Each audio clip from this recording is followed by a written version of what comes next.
Rome, the beating heart of civilization, a city of marble gods and emperors. But beneath the glittering surface of power and glory, there once ruled a man whose very name became a curse whispered in fear. Caligula, the emperor who turned the throne of Rome into a playground of madness. The man who believed himself divine, yet sank to depths no mortal should ever reach. He was born into greatness, the beloved son of a hero, adored by the people, the golden boy of the empire. When he first stepped onto the throne, Rome rejoiced. They believed the golden age had returned. But soon, celebration turned to horror. Something inside him fractured. The young ruler who once smiled upon his people began to see them as toys, as slaves to his every desire. Historians called it illness. Some said poison. Others believed it was simply power that unmade him. But whatever the cause, what emerged from that transformation was not a man. It was a monster in human skin. For 4 years, he reigned as Emperor of Rome. 4 years that would forever stain the empire's history with blood, terror, and unspeakable lust. His rule was not only about conquest or politics, it was about domination of the body, of the soul, of every living thing beneath his gaze. This is not the story of an emperor. It is the story of madness wearing a crown. Tonight, we uncover the most horrific sexual practices of Caligula the Insane, where pleasure became punishment and desire turned into the purest form of cruelty. He was born into power but raised in fear. Gaius Julius Caesar, Augustus Germanicus. The name history would twist into something darker. Caligula. From the very beginning, his life was soaked in the blood of empire. His father, the great Germanicus, was a hero to Rome, a man the legions adored, a man the Senate feared. And when a man in Rome becomes too beloved, his days are numbered. Germanicus was poisoned during a campaign in the East. His death was slow, painful, and suspicious. Caligula was only a child, but he saw everything. His father dying in agony, his mother Agrippina screaming for justice. She accused Emperor Tiberius of murder, and for that she was exiled. His 2 brothers were starved to death on distant islands. By the time Caligula was a teenager, his family was gone. He was the last one left. The boy who should have been prince became an orphan of Rome's cruelty. Tiberius, the emperor who had destroyed his family, summoned the young Caligula to live with him. The palace he entered was not a home. It was a nest of snakes. The aging emperor had retreated to the island of Capri, where he surrounded himself with corruption, paranoia, and vice. There, Caligula learned the true face of power, a place where betrayal was survival and cruelty was law. He watched as senators bowed with trembling knees. He saw servants whipped for the smallest mistake. He saw what fear could do, how it could break men faster than any sword. And through it all, he smiled.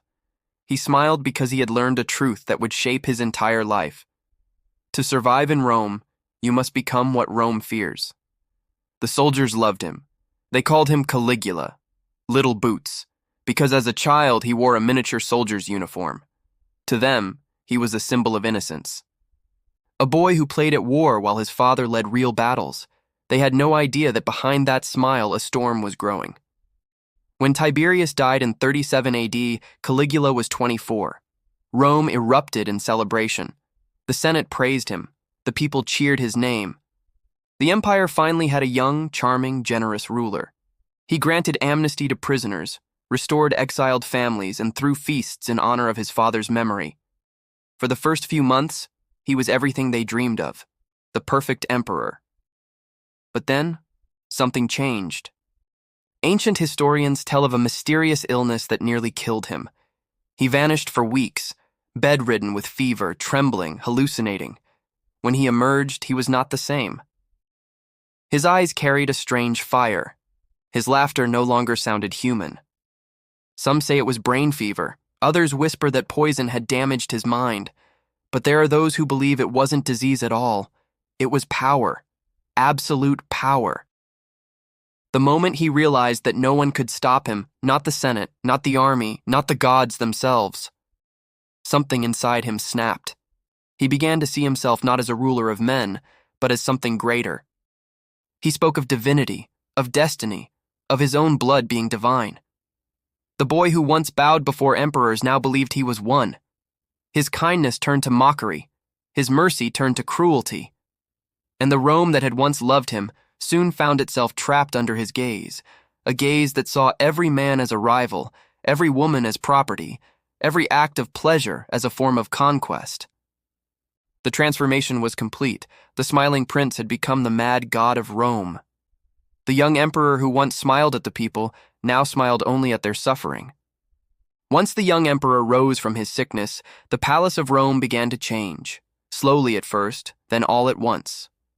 The halls that once echoed with the voices of senators and diplomats soon filled with the sounds of laughter, music, and something darker beneath it. The marble corridors that had once represented the dignity of empire became corridors of excess. Caligula transformed the imperial palace into what many later called a kingdom of lust. By day, he acted the ruler, dispensing decrees, addressing the Senate, parading himself before the crowds. But by night, the palace doors closed, and the empire's heart became a labyrinth of pleasure and corruption. He ordered new chambers to be built, not for strategy or governance, but for indulgence. Rooms draped with silks imported from the East, perfumed with the rarest incense, lit by lamps that never dimmed. Every corner offered temptation, couches covered in gold, fountains that poured wine instead of water, musicians playing endless melodies while slaves and courtiers waited in trembling silence for his command. No one was safe from the emperor's desires. Noblewomen, senators' wives, even men of rank, all could be summoned with a single gesture. To refuse was unthinkable.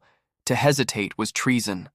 They came in terror, dressed in jewels, pretending to smile while their hearts pounded in dread. For when Caligula looked upon someone, it was not as a man seeing another human being. It was as a god inspecting an offering. Feasts became spectacles of humiliation. The emperor would sit at the center of a long table, surrounded by Rome's elite. The air was thick with wine and incense, the heat unbearable, the noise of music and laughter masking the tension. Then, without warning, Caligula would turn the evening into something monstrous. He would call forward a senator's wife, praising her beauty, and then claim her before everyone's eyes. He wanted not passion, but power. The screams, the shame, the silence of those who dared not intervene. That was his true pleasure. Historians wrote that the palace had become a theater of debauchery, where the empire's proudest names were reduced to performers in the emperor's endless play of degradation. Senators who once debated laws now begged for mercy. Women who once commanded respect became trembling ornaments of his desire. Every sense was attacked in that place. The smell of burning incense mixed with sweat and spilled wine. The flicker of torchlight revealed eyes wide with fear. The music never stopped. Soft flutes and drums masking the sounds of crying. Caligula would drink until his lips were stained purple, then rise and proclaim himself the living embodiment of love, lust, and the gods themselves. He demanded worship not just as emperor, but as divinity made flesh. Those around him had to praise his beauty, his strength, his supposed godhood. To him, every act of desire was a ritual, not for pleasure, but for submission. The line between the sacred and the obscene blurred until it no longer existed. And still, it was never enough.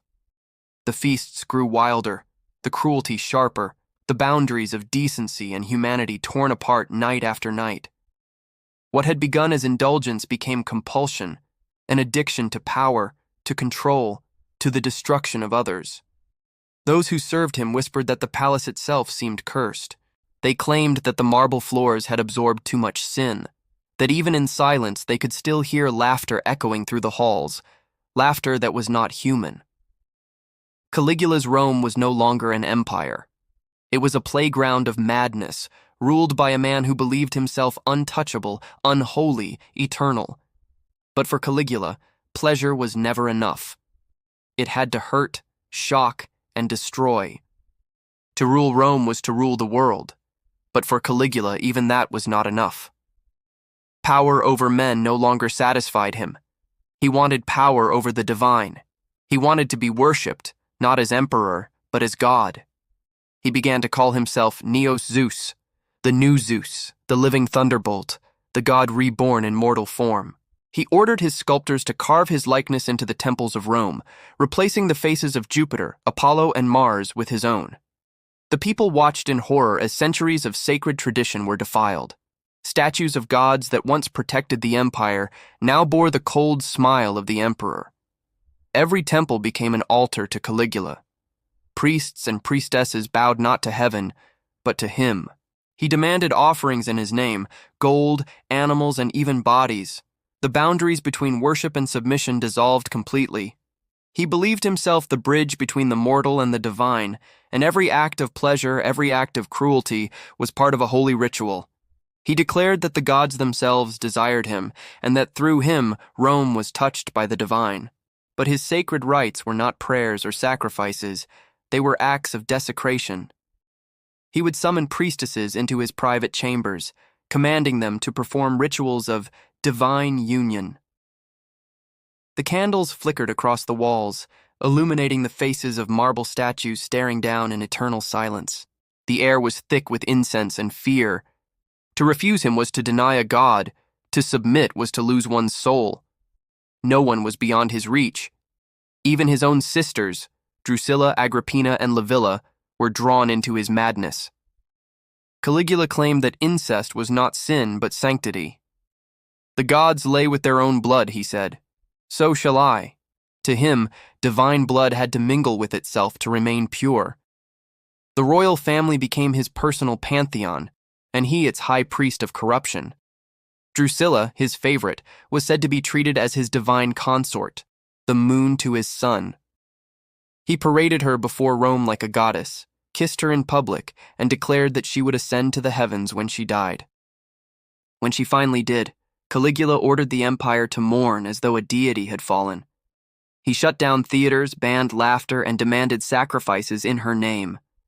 In grief and madness, he proclaimed her a goddess and himself her eternal partner in heaven. The people whispered that the emperor had gone beyond blasphemy, that he had become something unholy, a man who sought not to worship gods, but to replace them. The temples of Jupiter, Neptune, and Venus stood silent under his rule, their sacred fires now burning in his honor. The priests who once guarded Rome's rituals now knelt before him, their voices trembling as they recited hymns rewritten with his name. At night, the palace transformed into a mock temple. Torches flickered against marble columns, casting shadows that danced like spirits. The faint sound of chanting filled the air, deep, rhythmic, unsettling. Caligula would stand in the center, naked except for a golden crown, surrounded by trembling worshippers. His laughter echoed through the chamber, sharp and cold. He believed he was conducting divine rites, but what unfolded was closer to desecration than devotion. He blurred every line between heaven and earth, purity and sin, love and violence. His religion was nothing but a mirror of his own mind, chaotic, cruel, and hungry for submission. Each act of worship was designed not to honor gods, but to remind every soul in Rome that there was only one power left to fear: him. For Caligula, faith was just another form of control. To be God meant no limits, no laws, no morality, only the pleasure of domination. And under the dim light of torches, surrounded by the marble faces of desecrated gods, Rome learned that the greatest blasphemy is not to deny divinity, but to become it. By now, the palace was not only a house of sin, it was a stage. Every act, every whisper, every humiliation was part of a grand performance, and Caligula was its director. His cruelty had evolved into art, and his desire was no longer driven by lust, but by power. He didn't seek passion, he sought submission. He learned that the easiest way to break a man was not through the sword, but through shame. The Senate, once the proud backbone of the Republic, now existed only to feed his vanity. He summoned senators and their families to his feasts, not to discuss laws, but to destroy dignity. The nights that began with laughter and wine always ended in degradation. He would point to a senator's wife and order her to his side, praising her beauty with a smile that froze the room. The husband would sit, helpless, forced to watch as Caligula claimed her before his very eyes. Sometimes he made them comment on the act, asking if their wives pleased him as much as they pleased them. It wasn't about desire, it was about power. Every moan, every tear, every tremble reminded him that he controlled not just Rome's body, but its soul. There were nights when he ordered noblemen and women alike to strip and perform before the court, turning the empire's elite into actors in a cruel play. What was once honor became entertainment. What was once sacred became a spectacle. The palace floors that had echoed with the footsteps of emperors now bore witness to the crawling of Rome's highest born, reduced to begging for mercy or pretending to enjoy their own humiliation. He called these spectacles the games of indecency. They were not held in the Colosseum but in the halls of power. Senators, priests, and nobles were forced to play the parts of slaves, dancers, and beasts. Some were ordered to mimic animals in heat. Others were paired together at his command, their degradation greeted by Caligula's cold laughter. Those who refused met quieter punishments, exile, ruin, or disappearance. No one dared speak of it publicly. Witnesses said that under Caligula's reign, no one in Rome slept safely. Any beauty was a curse. To be admired by him was a death sentence for dignity. Wives hid their faces in public. Fathers sent their daughters away under false names. Even men feared his gaze, for he cared nothing for boundaries or gender, only for domination. His lust was the language of control. Every act of intimacy was an act of conquest. He stripped away Rome's pride one scandal at a time, until the city that once ruled nations became a city ruled by fear. His cruelty was deliberate. By making the mighty grovel, he reminded the empire that no one was beyond his reach. He turned humiliation into ritual. The senators still met, the laws were still passed, but all of it was meaningless. They were ghosts in togas, hollow men pretending to lead while their emperor mocked them from his throne of vice. Even the walls seemed to echo his madness. Servants whispered that they could hear laughter in the corridors long after the feast had ended, the laughter of those broken souls echoing through the marble halls like a warning. To Caligula, this was the true essence of power, to take what others hold sacred, to crush it, and to make them thank him for the pain. He had discovered a truth far darker than any god or philosophy could teach, that control over another's body was control over their spirit.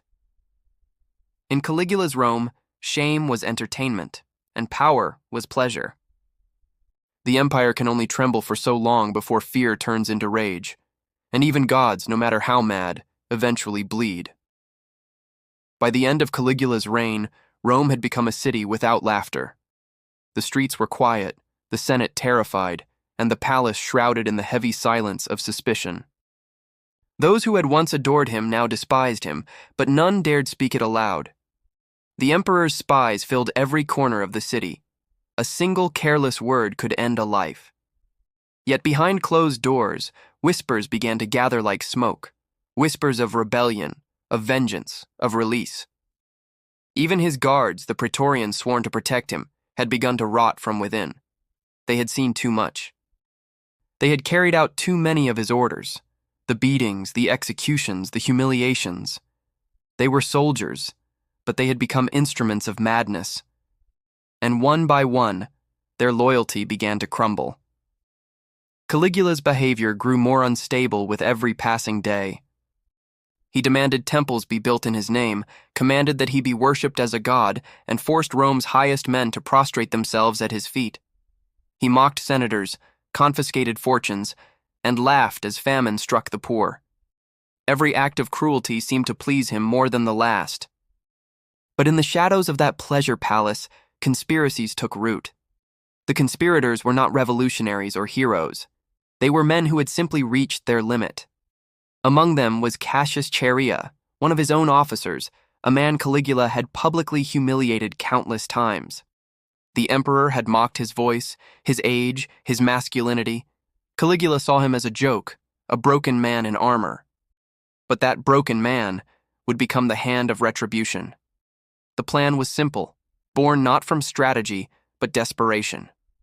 They would strike during one of the emperor's daily routines, when he was unguarded, when the air was thick with complacency. It happened in January 44 AD. Caligula had been attending a performance within the palace complex, mocking the actors, laughing too loud, too long. As the crowd dispersed, he took a narrow passage to his private quarters, a marble corridor lined with torches and statues of gods bearing his own face. The flicker of the flames cast his shadow in 100 shapes along the walls, each one larger, more monstrous than the last. That was where they waited. When Caligula turned the corner, Charia and the others stepped forward. There were no grand speeches, no warnings, only steel flashing in the dim light. The first blow struck his neck, the second his chest. He staggered back, shock twisting into rage. He shouted at them, not as an emperor, but as a god denied worship. "Do you dare touch me?" he cried. And then came the rest, a storm of blades, 30 thrusts in total. The god of Rome died not in battle, not in ceremony, but gasping for air on the cold marble floor. His blood spilled freely, winding its way through the cracks of the stone, dark and glistening under the torchlight. The faces of his own statues looked down in silence as their creator bled out beneath them. Divine madness undone by mortal hands. When the news spread, there was no mourning. The Senate rejoiced. The people flooded the streets. For the first time in years, Rome dared to breathe.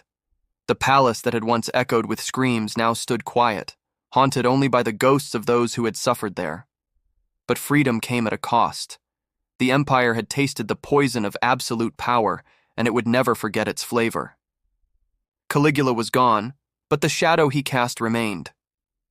His reign had shown Rome what happens when man becomes God, when desire replaces reason and cruelty replaces law. In the end, his blood and the marble became one, red fading into white, madness dissolving into silence. The mad god had fallen, and with him ended one of the darkest chapters in human history. And yet centuries later, his name still lingers, not as a ruler, not as a man, but as a warning carved into time itself, that no mortal should ever hold the power of the divine. Power can build empires, or it can unmake the soul.